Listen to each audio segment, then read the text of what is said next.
the character has so much going on that he denies you of, that it's interesting. He denies the audience, he denies the viewer, he denies the people that are around him of ever getting into it, ever getting inside.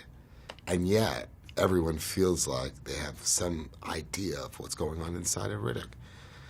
He, on a very basic level, has been a character that's been given up on and ruled out and overlooked. I think everybody can identify with that on some level.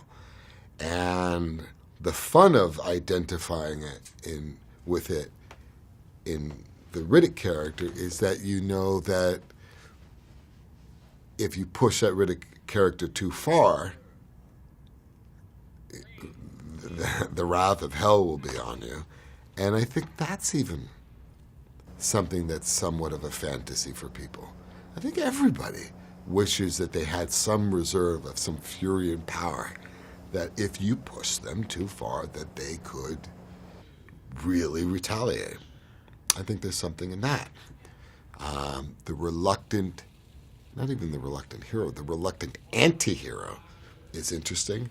I remember when I first made the movie, one of the things that I was so attracted to, and one of the things that the audience responded to, was the fact that he was so flawed in such obvious ways, like he would kill you. And I remember my father saying that the whitewashed heroes don't allow the audience to relate to them because nobody sits in the theater thinking that they can remotely be that perfect. So I very much enjoyed playing that quintessential anti-hero. Grant any last wishes?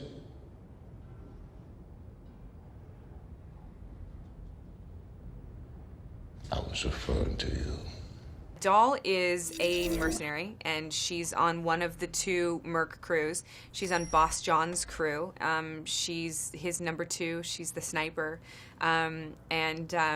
She's got some pretty explosive German DNA from one of the lines in the script, actually. So I do like this very, very much, and I love the fact that Doll is one of the strongest characters in this movie, and that she's probably got more testosterone than a lot of them, so, and more balls.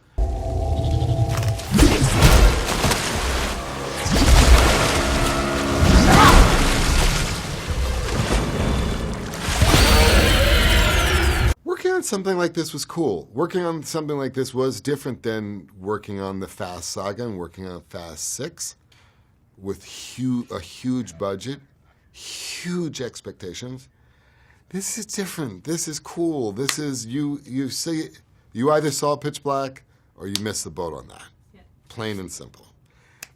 You somehow got to see Chronicles of Riddick, or the lack of marketing at that time allowed it to slide past you.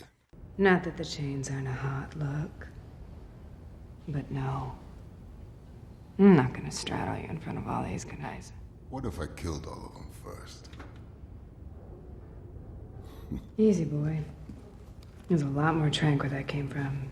I think anytime that you're one of the only women in a movie, and largely the estrogen quota is kind of sitting on your shoulders, you're trying to speak to so many different types of women, and you want them all to identify with a piece of who that character is.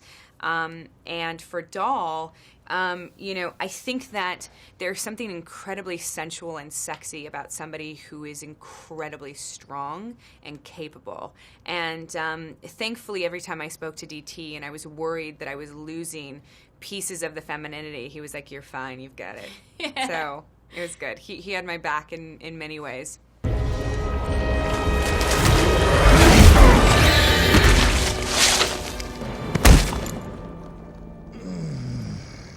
The character means so much to me. The films, Pitch Black and Chronicles of Riddick, mean so much to me. Chronicles of Riddick was great because it was an opportunity to take original IP, which was Pitch Black and the character of Riddick, and expand the universe and build a universe around it and include elementals like, Judi Dench playing Arion, and necromongers, Tandy Newton and Carl Urban, and Linus Roach playing necromongers. it's just such a great cast all around. It was a lot of fun to play with a big budget. At the time, it was the biggest budget movie I'd ever made. And I was a producer on it. And I remember turning down Too Fast and Too Furious and a whole lot of money. And instead of doing that movie for the year, I took a WGA writer's polish deal for Chronicles for $50,000. So it was so obvious to everyone around me, even my agents and managers, that I really cared about this property, because $20 million to $50,000 is not really the right way to be thinking about your estate planning. Pitch Black is one of the best experiences I've ever had making a movie. I was in Australia. I'm a New Yorker. New York is about as far from Australia as you can imagine. People Far from the Gold Coast, yeah. People don't realize that. When I went to Australia, I grew up in Manhattan. I was on the subway by myself at 7 years old. I was traveling around this multicultural melting pot. The one time I ever stopped and stared at someone, I was on Bleecker Street in the Village, and across the street were two Aboriginals. Don't see that very often in New York. Not in New York. No. And definitely not back then in the 90s. And for me, it was surreal when I went to, finally, Australia. And I kind of got introduced to the culture. And I'm at a place called Coober Pedy, which is an opal mining town. Aboriginal sacred ground. I never even heard of the idea of someone having sacred ground or how precious they would treat this sacred ground. It was awe-inspiring.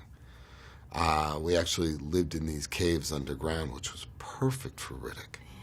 It looked like the walls were made out of people being trapped in there and trying to claw their way out because of the excavation marks that were crudely on the wall.